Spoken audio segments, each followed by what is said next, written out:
Mm.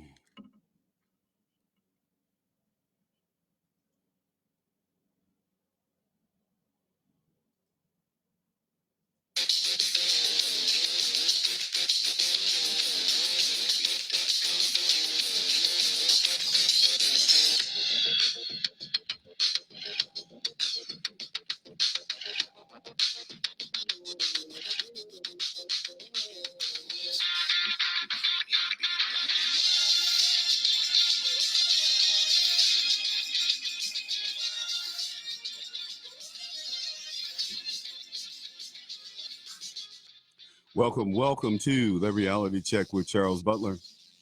Yeah, we're getting ready to kick it off. Got Dan Perkins coming on with me a little later. It's going to be a lot of fun.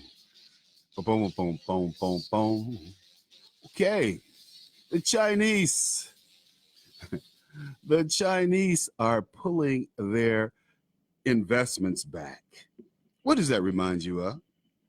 Well, I'll tell you what it reminds me of. It reminds me of the 90s with the Japanese. The Japanese came over here in the 90s and they started buying, well, actually in the 80s, they started buying up everything. They bought up Pebble Beach.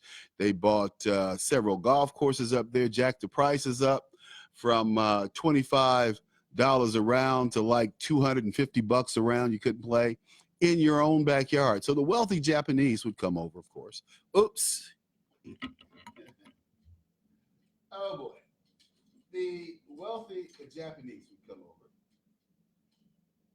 Okay. Let's see. Can we see me? Yeah, there we go. Yeah. See my working table over there. Just got back from vacation. It's full of papers I gotta go through. Whoa. Okay. But anyway, we're gonna, like I said, bring Dan Perkins on. He'll be on here shortly. But the Chinese, they're divesting in America. So, the Chinese bought the Waldorf Astoria. I don't know if you knew that or not. So if you didn't, now you know. I'm talking about the Waldorf Astoria in New York. Big hotel, landmark hotel. Every president has stayed there except Obama. And that was because the Chinese bought it and Obama decided not to stay there. Good move on his part. Uh, one good thing that he did while he was president. But anyway, the Chinese are pulling back. And this is supposed to be big news. This is on the front page of the Wall Street Journal, right here, above the fold. See, that's what we call the fold. Anything up here is considered major news because when people sit on a train, it's called above the fold. So if you make above the fold, you're big time, especially in New York or Washington, D.C. If your name is in an article above the fold. So I used to have, people who were working in the administration, they'd come in and say, well, are we above the fold today? Are we above the fold today? But yeah, the Chinese are divesting. So Waldorf Astoria in the middle of a renovation, the Chinese are trying to sell the Waldorf Astoria. They don't have any takers yet because they want too much money for it because they paid too much money for it. But anyway, we're looking at about $1.3 billion worth of U.S. commercial real estate in the second quarter. They sold 1.3 million and worth of U.S. real estate in the second quarter, while purchasing only 126 million. Hey, we have Dan on the line, Dan Perkins, a noted author, best-selling author on Amazon, a New York Times, and talk show guest, and should be, and soon to get his own talk show if he doesn't already have one, because he's on like 1,100 stations every week. So I guess you don't need a show. You're on the air so often. You don't have the responsibility. How you doing, Dan? Long time no hear from. How you been? Oh, well, yeah. Thank you. I was listening to your comments about the real estate, and just to put that in perspective, Charles, because I think sometimes we can get caught up in numbers. If you think about $1.3 billion worth of real estate sold and only 600 million purchased. Last year, Chinese investors tried to buy $15 billion worth of American companies. Right. 15 billion. Right. So the real estate is a small piece of where China has money invested, and they're not interested in selling the businesses. You're right; they paid way too much for the Waldorf, but they're not the first to pay too much for the Waldorf. So it's interesting to see the dialogue that's going on about what's happening with the trade war and the trade deficit and what it's going to mean, and the jobs are going to get lost, and all those things. When the reality is that we're standing up. Mm-hmm. President Trump is standing up and saying, you've been feeding at the trough a long time, and it's time to stop. And when you chart, go ahead. Well, the thing is, I'm getting a lot of feedback on this end too. Okay, that's unusual. But anyway, you're absolutely right. And this is the thing. We saw this happen in the 1990s with the Japanese. In the 80s, we built up the Japanese economy. 70s and 80s, we let them ship their cars. Then they stole our computers stuff, and we sent our manufacturing to Japan. And in the 90s, toward the end of the 90s, they realized, oh, we paid too much money for Pebble Beach. And nobody's going to pay, no American's going to pay $250 for a green fee to play Pebble. Well, that's not quite true, because my sons took me there 4 years ago to play it, and my brother no, and two of my sons. No. In the 90s, I'm not talking about 4 years ago. I'm talking about what I know. We used to play Pebble for $25. The Japanese bought it in the 90s. And jacked the price up to $250. Well, actually, it was $500. Then they dropped it to $250 per round. Americans quit playing the whole Pebble Beach, all 5 courses, the Spanish Moss, all those courses, unless you were on a corporate deal. So, they end up selling the property because their economy was folding. And right now, nobody talks about Japan being in a recession. But their economy is in the dumps. Why? Because we're not propping it up. Right. That's true.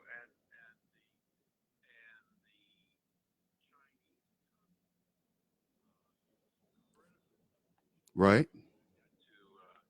Debt to GDP ratio is off the charts, 240%. So they need that. Mm-hmm. It's happening everywhere.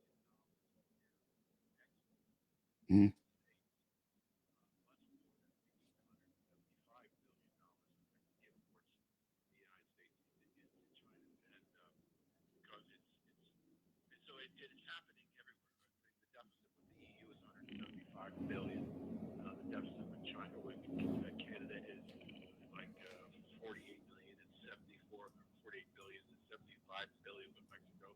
The only major country in the world, Charles, we don't have a trade deficit is Britain. Right. They're the only major economy in the world. We don't have a dramatic trade deficit. We have a surplus. But your point was, I don't think you went far enough back. When we finished, when the world finished, before the end of the United States had 50% of the world's gross domestic product. Germany was destroyed. France was destroyed. All the other Japan was destroyed. China was destroyed.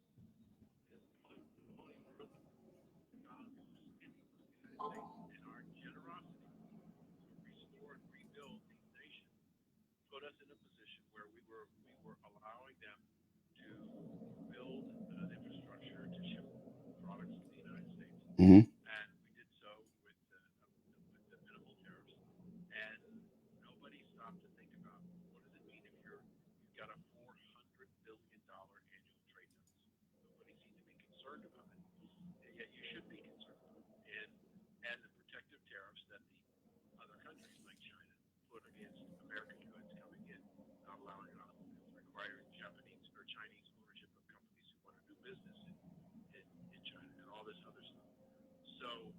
what Mr. Trump, and this is just a continuation of other things that Mr. Trump has done. He's basically said, okay, enough, no more. When he went to the NATO conference, he said, look, put up. You're supposed to be, if you're a member of NATO, you're supposed to put up X amount of dollars to help fund your defense mechanism to support NATO. No. And he got convinced of millions of dollars. Well, we allowed them to create what socialist welfare states. And so you have France and Britain and Spain and Italy and Greece with all these social welfare states that who is funded by who or subsidized by who? The American taxpayer. And it's time for the end. Yeah, and that's what Trump's saying, and I agree. I think that we have to look at it and say, wait a minute, practical reality here is that we can't be the piggy bank for the rest of the world. And we have been, and we continue to be. No. And see, that's the parallel to that, Charles. Parallel to that in our own country. Uh-huh. We have defined benefit pension in the public sector,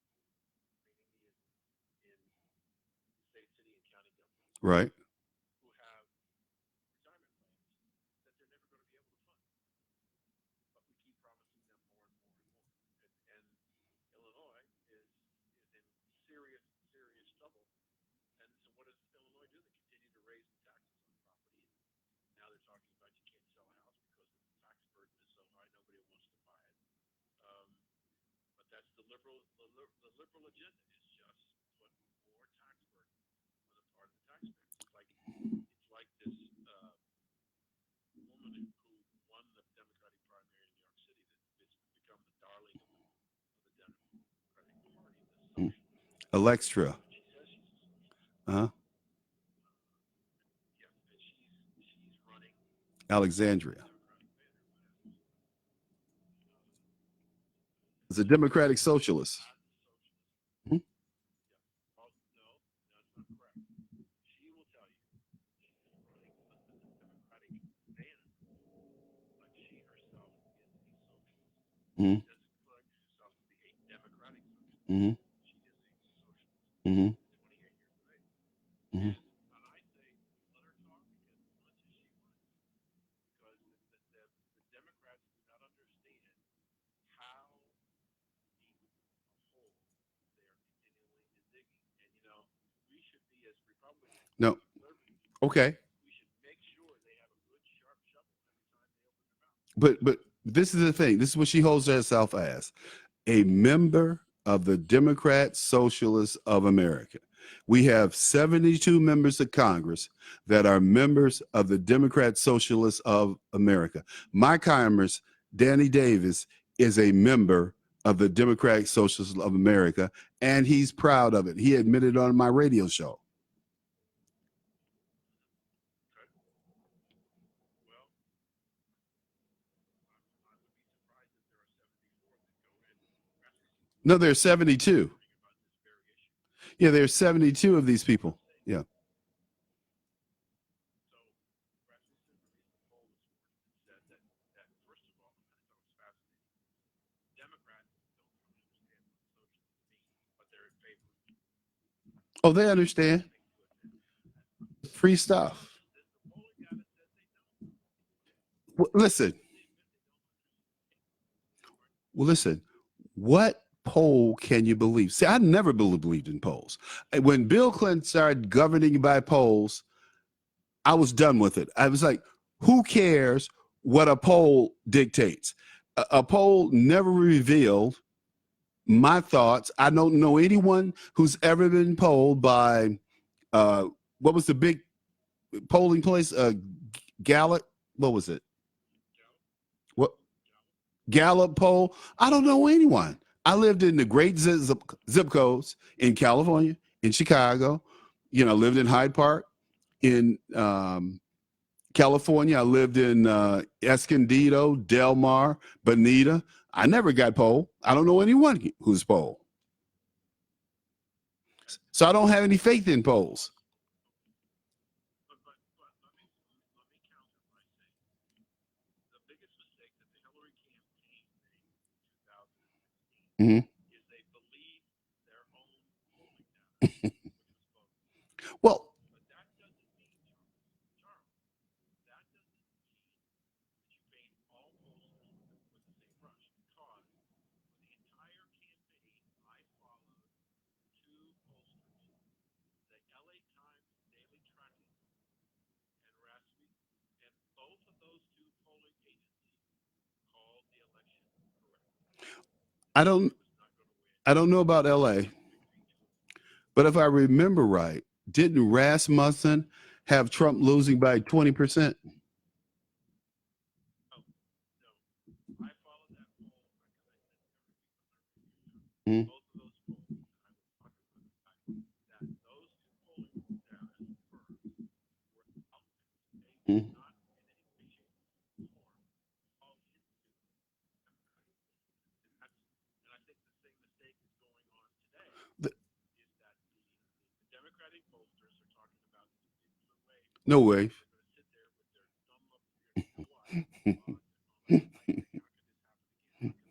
how could this happen again? How could we have less seats in Congress and less seats in the Senate? Okay. Because they're not understanding what the American people The want. only the only poll I followed for the presidential election was IBD tip, IBD tip, investment business daily. Yep. I didn't I didn't follow the LA Times poll or Rasmussen because Rasmussen wasn't really singing what I want to hear and what I was seeing out in the country. Well, they just brought out a couple of interesting polls this week, which I talked about at a conference on Monday. Okay. Real quick, 53%, and these are polls taken of Democrats. Okay. Okay, 53% of Democrats in a 60-state survey, in plus or minus 4%, and a 95% approval rating. 53% of Democrats surveyed Mm-hmm. agree that illegal aliens should be allowed to vote. Wow.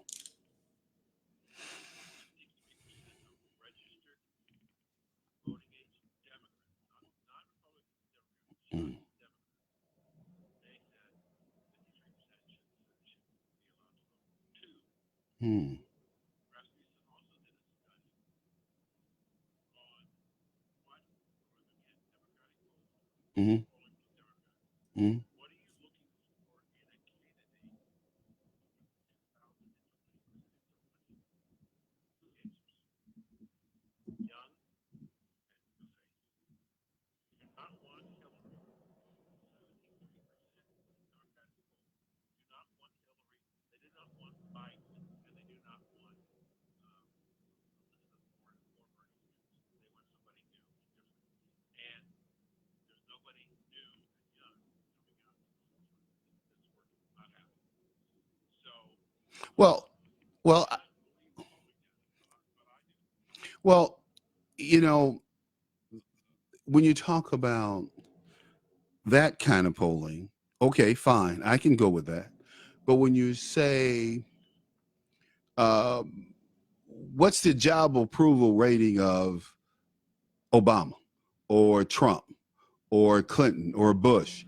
I don't believe those polls because I think, and most people that I talk to, whether Democrat or Republican, think Donald Trump's doing a great job. So why is his Yeah. approval rating always in the mid 40s, or 47, 45? I think the guy should be at 60, 62.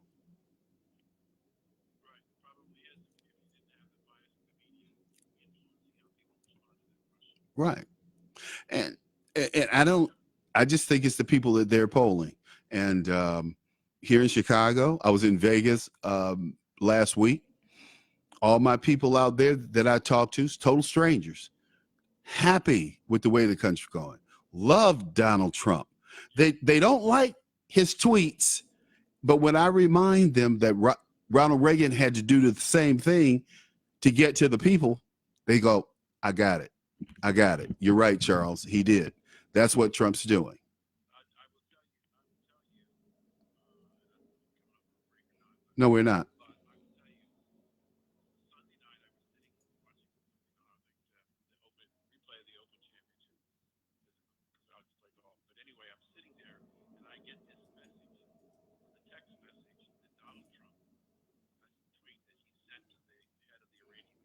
Yeah. And for those of your listeners who may not be aware on Twitter, there are certain things that you do for emphasis. One of those things, if you want to say something really loud and very important, use all caps. And another thing, because it is a character restrictive format, because Twitter, most people do not use punctuation. In the tweet on Monday or Sunday to the Iranian government, it was all caps and punctuation. And I stood up and said, absolutely, yes.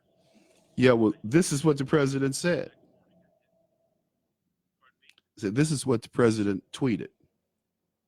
Never ever threaten the United States again, or you will suffer consequences the like of which few throughout history have ever suffered before. Now, the And president of Iran so, responded, and he said, America should know that peace with Iran is the mother of all peace, and the war with Iran is the mother of all wars. The last person to say that was Saddam Hussein. We see what happened there. my point is this, that what he said, and I think you'll agree with where I'm going here, Charles. For 8 years, we had Barack Obama being insulted in the country, and everybody else being insulted. Now it's time for everybody to step up and get a sense that what we need and our president needs to do is outside of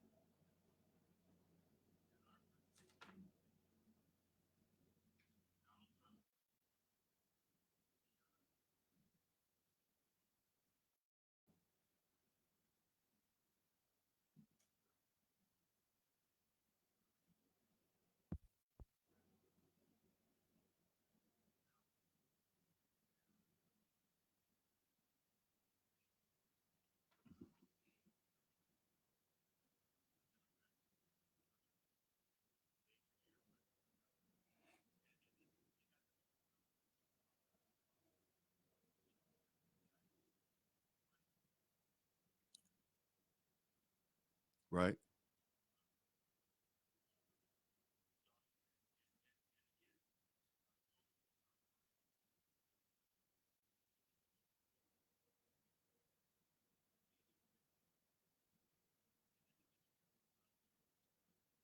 focus on these are things that an individual cannot say with authority and also integrity. And I have decided that in the future, I Okay. will do this. Okay. And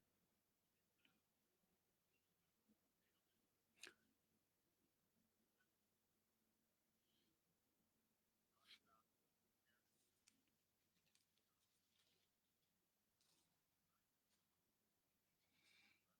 speeches. We talk about American history. We talk about politics. And I have decided that I will give a message Hmm. which Right. aims Right. at holding somebody got to say this. I don't like Donald Trump. Donald Trump sucks. Get him out of there. Here's the problem. You'll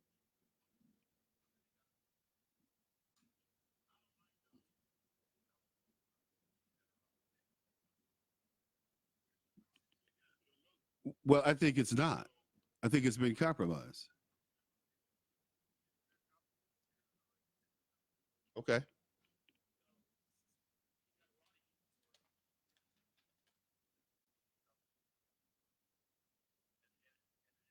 senator Ives. Okay. So what happened when Donald Trump said I'm going to suspend the national security clearance for almost all and the clearance of Russia, CIA, for the FBI.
Right.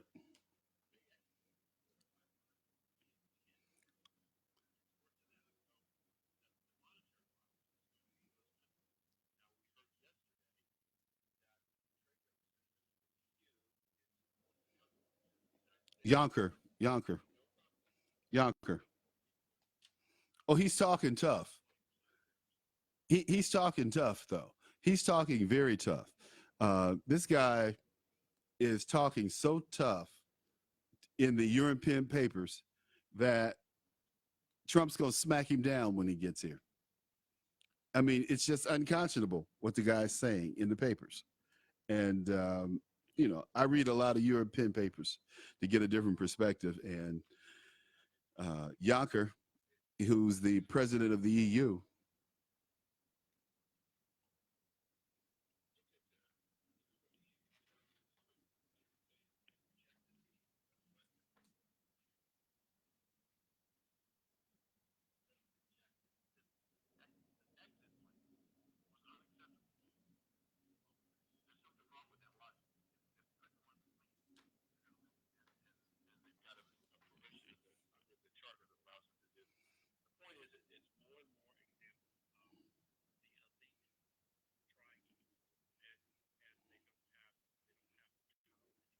well,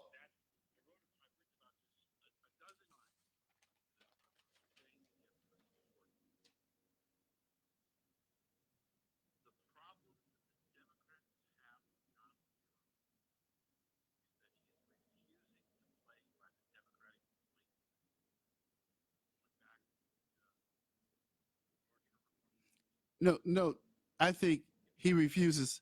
Think he refuses to play by the U.S. government's playbook since 1948. And, we have been the big brother. We have gone and fight everybody else's war. Why are we allowing young men and men, period, between 18 and 40 to come to America as refugees? They should be in their own countries fighting their own wars, period. Why are we sending our young people to fight for them? It doesn't make any sense. But we've done that madness since 1948 without regard. And then we've done it half-assed. Harry Truman was not a general. Harry Truman was not an admiral. Harry Truman was a major in our artillery unit in World War II. But all of a sudden, he can tell MacArthur what he needs to do in Korea. I mean, really? Well, I'm the commander in chief and you will respect me. That's what that was all about. And ever since Harry Truman, every president except for Eisenhower and JFK have tried to play commander in chief. Lyndon Johnson tried to play commander in chief, and he messed up Vietnam. George Herbert Walker Bush, I need to add him to that list. He didn't try to play general. He let Schwarzkopf and General Colin Powell run the war against Saddam Hussein. He didn't get involved. He didn't say, I'm the commander in chief like Barack Obama. Well, I'll set the policies and I'll pick the targets. And Valerie Jarrett, she's responsible for giving you the okay to execute a mission. Hey, man, you see how that worked out? And Barack Obama kept saying, we can't stop ISIS. It's a new world order. ISIS is, see, this is a guy who was ever treasonous acts. I think Barack Obama as president and Bill Clinton as president committed treasonous acts through their actions. Do you understand what I'm saying? Bill Clinton did three things. Bill Clinton did three things. He got donations from the Chinese government, Chinese operatives, and it's well documented. He got either $100,000 or $300,000 from the head of the Chinese military intelligence office. That's documented. And he said, well, yeah, I got the money, but it didn't influence my decisions. He gave China the Cray computer. He gave them missile guidance technology. He gave them WTO status and most favored nation status. Bill Clinton is the reason that this country is in the shape it's in and we lost our middle class.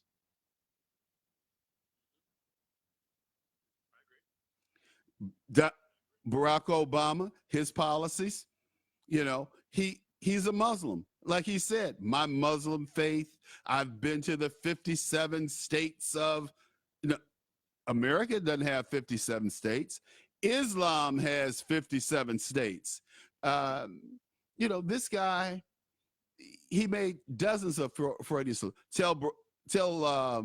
he told Medvedev that uh, I can be more flexible after the election. I mean, what kind of crazy is that? Anyway, you can't make this stuff up, Dan. And the truth is far more interesting than fiction. Would you agree or not agree? I know you're a fiction writer, but you know.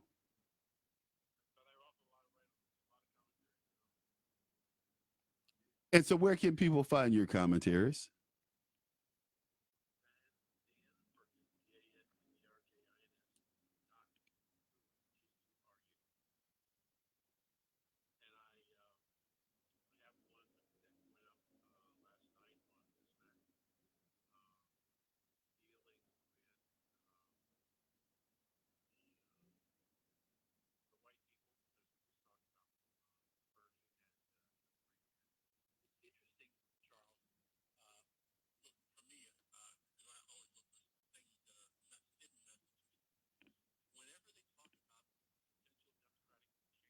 Mm-hmm. Mm-hmm.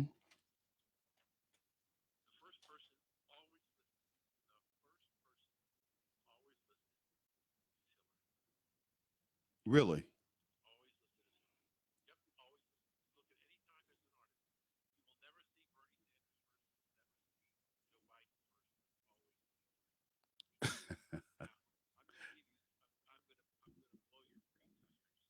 Please don't. I need them.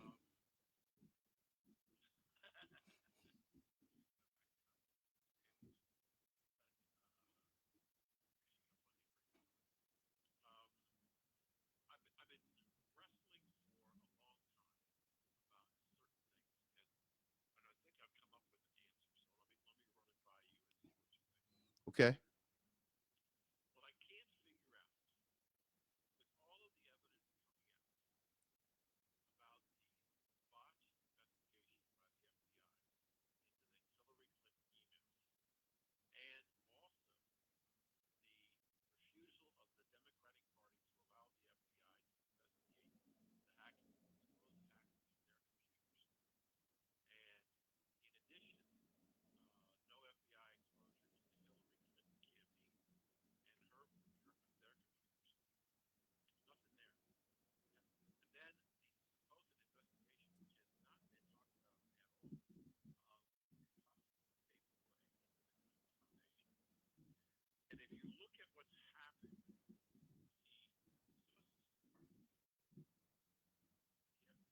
Mm-hmm.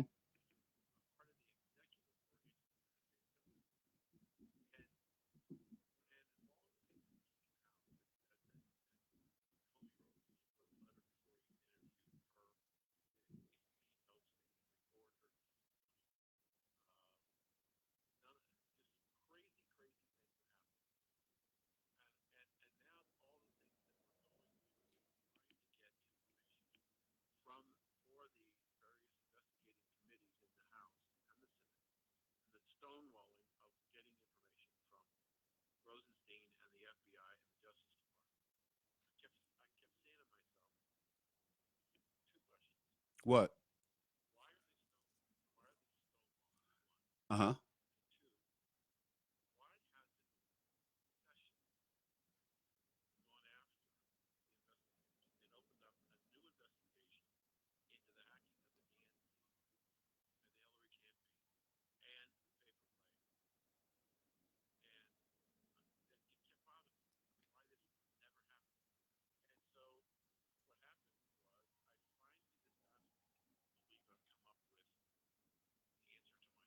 And what's that?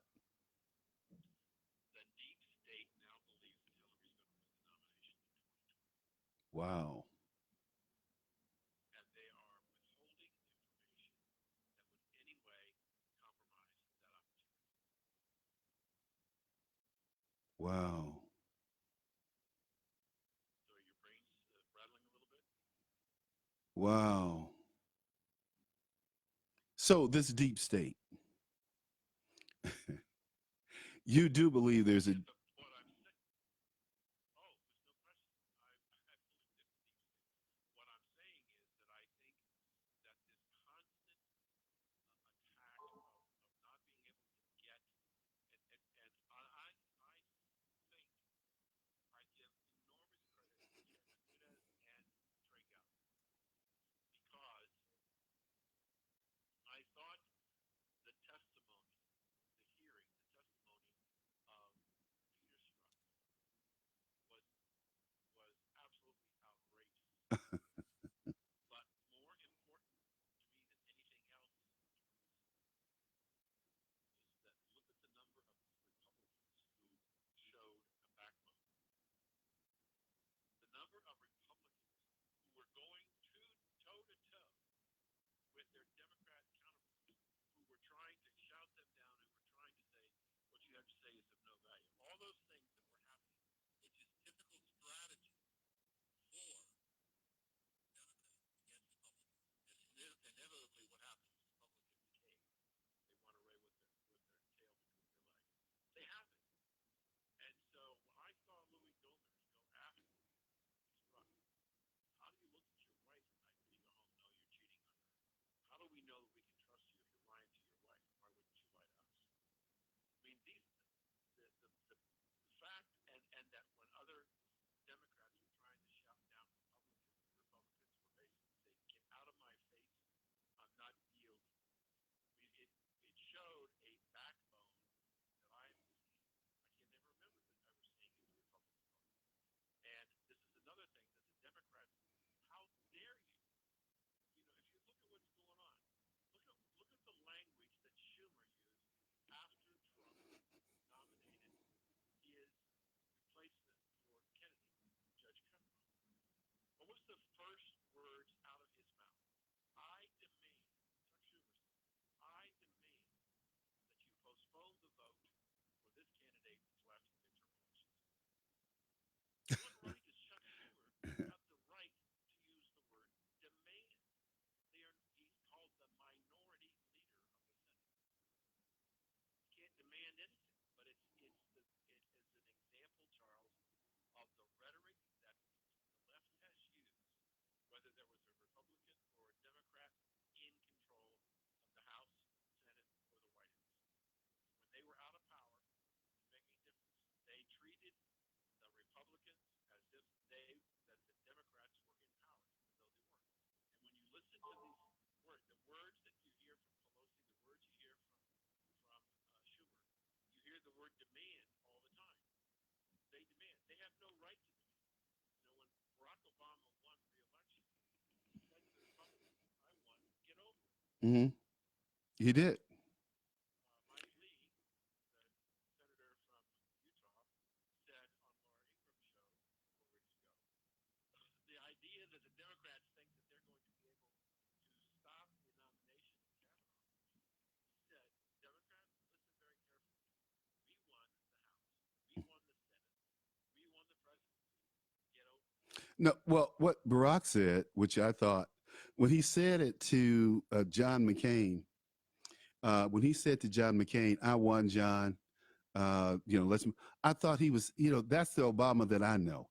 He's an arrogant little punk, and here you have McCain, who basically gave him the election because John is a Manchurian candidate. I don't care what anyone says. This is a man who was brainwashed when he was in captivity, and he hasn't. Whenever, well, I'm sure they have some signal they send him, and he complies. But but when Barack Obama said elections have consequences, I cheered when he said that. I got on the radio and I told people that this was going to fly in the face of Democrats and it was going to come full circle and bite them in the butt. I said that. Well, we get Donald Trump, and boy, does elections have consequences. I was speaking to a friend of mine who was on my show yesterday, C. Stephen Tucker, who's a great guy, great individual, loves Stephen to death. He's an expert in the Affordable Care Act and healthcare, period.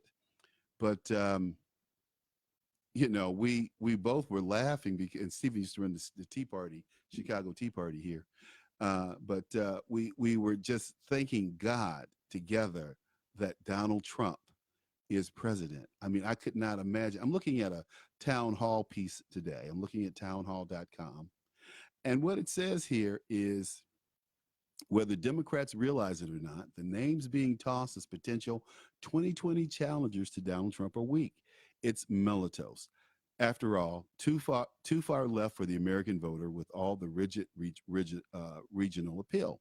Who knows Cory Booker outside of New Jersey? The same can be said of Kirsten Gillibrand of New York, and Elizabeth Warren, better known as Pocahontas, doesn't resonate outside of Boston suburbs. Kamala Harris is working way too hard to raise her profile, and nobody's looking at Kamala Harris to be the next president or to be in the mix. She just doesn't have it. She comes across as being a little bitchy. Uh, and then there's Bernie. And they said Sanders could run again, but his age and the fact that the DNC would only allow Democrats to run for their nomination could put the feel the burn #2 in limbo. So who do they have? Just what you said. Hillary Rodham Clinton for a third time. You got it. You got it. They said that Michael Goodwin out. Go ahead. Go on. Michael Good, yeah, Michael Goodwin wrote an op-ed piece that outlined the case, along with they say the many eye rolls from Democrats had when he mentioned the idea of a Hillary rematch in the New York Post. And he says this. He says, not long ago, I told a group of my friends, all liberal Dems, that I believed she was keeping open the possibility of a rematch against Trump and might have already decided to run. Um, he goes on to say it was unanimous. They were horrified. I would not give her a single cent, said one man, formerly a big donor to Clinton, said emphatically. The reasons are no surprise. Her moment has passed. She was a terrible candidate, and her endless claims of victimhood are tiring rather than inspiring, and it's time for new blood. Following up just on what you said. And 72% want a new face. yeah, but I love it that Trump outlasted his 16 rivals, and I predicted that. They go on to say third that Hillary would most certainly beat Kamala Harris in California, and Cory Booker in New Jersey, and Andrew Cuomo in New York. So it goes back. They mentioned Joe Biden, old Uncle Joe here. They said, please forget Sanders and Biden. Sanders is 76, Biden is 75, and has never been a viable candidate for president and still isn't. Yeah, I have to tell you, when I wrote the column, which is on Newsmax, they did not use the column head that I wrote. They softened it because the column head I wrote was, quote, which one of these three losers could be the candidate for Democrats in 2020? Okay. And all three of them have lost. All three of them have run for president, and all three of them have lost. Hillary's twice, Biden at least twice, and Bernie once. And so uh, there's another situation that a lot of people don't understand about American politics. What's that? You had a gentleman from your state, or where you're living now, who tried twice to win. Remember him? Adelaide Stevenson? Yeah. I believe he was from Illinois. Yeah, he was. Yeah. He lost both times. And the second time he lost worse than he lost the first time. So, but the idea, this piece that I wrote a long time ago about victimhood, it's all coming true. I said the ultimate victim. This is what Cory Booker and Camilla Harris and Gillibrand, this is what all the other candidates don't have in their resume. They don't have a victimness. Hillary Clinton is the ultimate victim. And just think about that for the moment, Charles, and go back to what I told you the deep state is doing. The deep state is doing everything they can right now. Because if they believe she didn't have a prayer, they would be dumping on her like crazy. But the reason why they're playing so hard and so difficult is they want to do everything they can to try and provide her at least the opportunity to try it one more time. But no, And but I, but Dan, no one's going to vote for Hillary. She's a crook. but so what? Did people vote for Bill Clinton for a second term? Yeah, but Rapist? yeah, but No, the, wait a minute, Charles. No. There's no yo, but. Either he was or he wasn't. And he was, and the Democratic Party and people of America refused to ignore his immoral behavior, his deviant behavior, and his criminal behavior, and let him go and reelected him president. So the American electorate can't be simple. And whether you and I believe that Hillary can't win and the Democrats shouldn't run her, I'm telling you, she is the ultimate victim. And the only thing, and this is the only caveat. Again, I'm going to blow your brains in. Okay? mm-hmm. This is what I think could happen. If in fact the Republicans, as I believe they have the chance to, expand their control of the House by bringing in more conservatives, and they change the Speaker of the House to somebody who is more in the conservative mode and wants to clean up the mess in the swamp. And if I'm right, the 15 senators, the Democratic Party, who are up for re-election, I think at least 3 to 4 are going to be running in red states, and they will support the Trump agenda to get reelected because they want to keep their job. I believe that the Republicans stand a chance of perhaps picking up as many as 10 of those 15 seats, which means it would be 60-40. With those two pieces in place, the Democratic Party is now an extremely weak minority party. This is what I think could happen. That happens. First thing that happens is Jeff Sessions resigns as Attorney General. Okay. The new person who was appointed as Attorney General immediately announces a reopening of the Hillary Clinton email issue and the Clinton Foundation. Okay. And if that happens, then I believe we will see Hillary Clinton in an orange jumpsuit. If that doesn't happen, she's the nominee for the Democratic Party. Well, okay.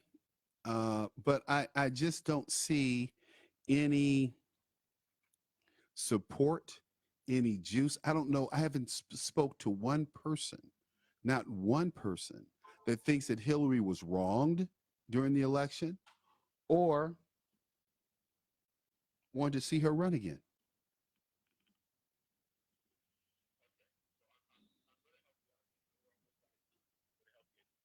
I'm going to give you an assignment. This is an assignment you have to do every week going forward.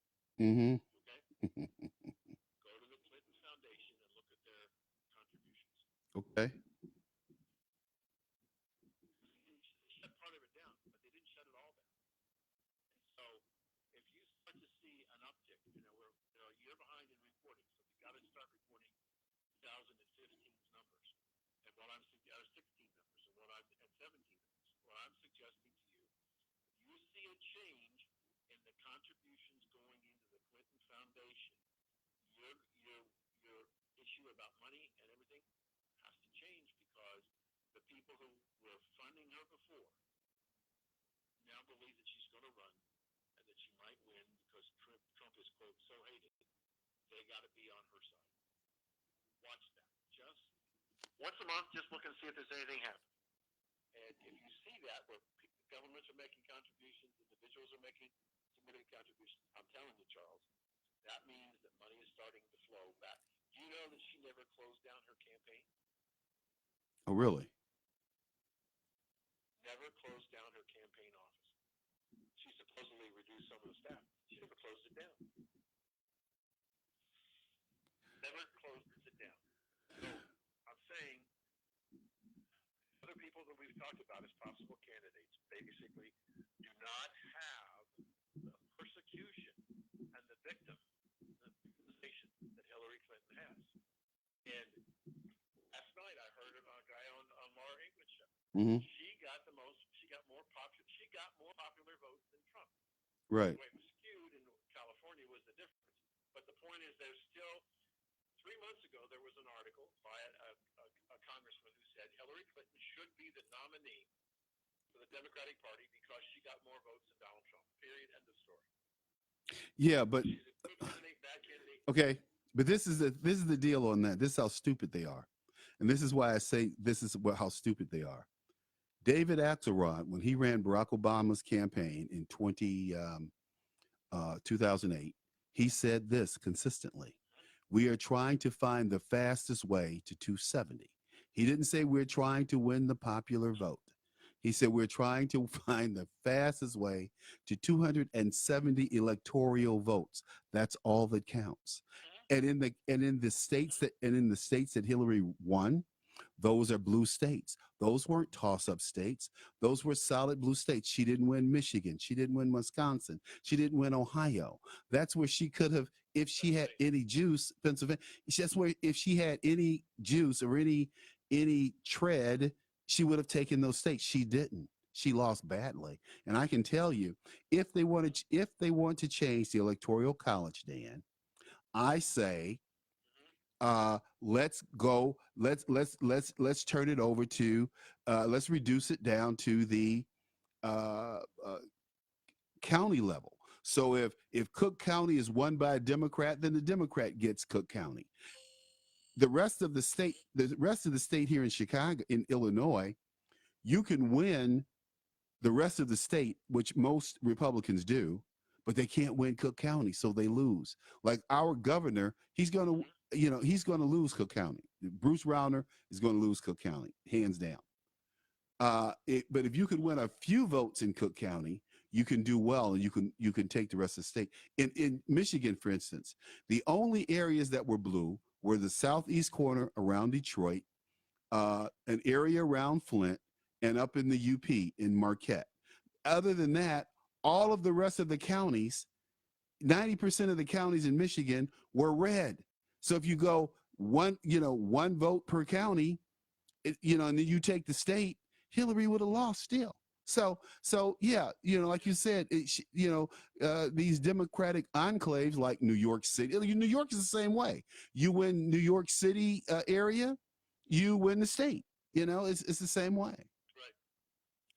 Mm-hmm. Well, my friend, we have ran out of time, but I'm still doing this thing live on the TV. So you're coming across on TV. So let's just finish up, and I'll put it up on Facebook. So Dan, thank you so much, sir, for being with me today. It's always a privilege and pleasure to have you aboard. I can't wait to expose you to the Chicagoland folks here in a few weeks. They will know that there are more folks out there besides Charles Butler who thinks this way. I'm looking forward to it. As always, thank you for having me on. You're very welcome. Take care, Dan. Take care, brother. Okay. Take care, my brother. Bye-bye. That's Dan Perkins. Hey, look, I'm going to go back and I'm going to talk about, wow, my friends were in Greece a couple of weeks ago. And, I should say about a month ago. These wildfires have wiped big sections of Greece out. I mean, just burned cars on the street. It's incredible. I just don't know what to say. Glad they're not there. But I can tell you this, It is bad. And like the fires in California are bad. In fact, they made above the fold. My old friend, Governor John Engler, is back in the news. He's the interim president of Michigan State. The president was asked to resign over the sex scandal of the with Dr. Nadal and or Nasser. I think it was Nadal and Nasser. What was it? Let's see here. Doctor, man, I tell you, that was horrible what he did to those young girls. Um, Nasser, yeah, that's his name, Nasser. And we'll never see the outside of a prison again, thank God. But he was grilled over the scandal. I mean, what can you do? It's after the fact. He's the interim president. But they said that Governor Engler had offered one of the plaintiffs in the lawsuit against Michigan State $250,000 to settle without her lawyer. He denied it, of course, but we'll see. Hey, my heart goes out in condolences to the young lady who was shot. Her name is Milda Corrado. Milda Corrado. She was a manager at Trader Joe and assistant manager there. I'm just so heart goes out to her. She was shot when that crazy man ran in the building on Saturday, and they fired a shot as she was coming out. She got hit, unfortunately. But God works in strange ways, um, and they were trying to protect the people, trying to shoot this guy before he got too far in the store. So sorry to hear that. My condolences, and I hope she's welcome into Lord's arms, into the Lord's arms. Here we go. The I've often Apple. This is a great story. I couldn't help but do this story today because I've this is near and dear to my heart, just like HP. HP, Hewlett Packard. Hewlett Packard was the largest employer, not one of the largest employer in the Bay Area when I worked for them, and they had been for several decades. Carly Fiorina comes in and she exports jobs to China. And then she has the nerve to say to the American people and to the workers, these aren't your jobs. These aren't Americans' jobs. These aren't Americans' jobs, is what she said as she did it cavalierly. She laid people off while she bought I think four or five airplanes for the company and a big yacht for herself, her and her family. Totally selfish, like most MBA brand companies. I'm going to do another story on these CEOs who were sitting in tight seats by themselves. They weren't with an airplane full of people. They're so stupid, and they think they're so smart. I wish people need to quit flying for a week, quit flying for a month, drive to your next vacation destination, take a couple of extra days, drive over. But anyway, the story that I want to do today is on Apple because Apple is in the news and they say that Apple is vulnerable in the U.S. China dispute. And that's because Apple put so much of its manufacturing and production in China. To hell with Apple. I hope their stock falls. I don't have any of it. I refuse to buy Apple stock a long time ago because of that very reason. They put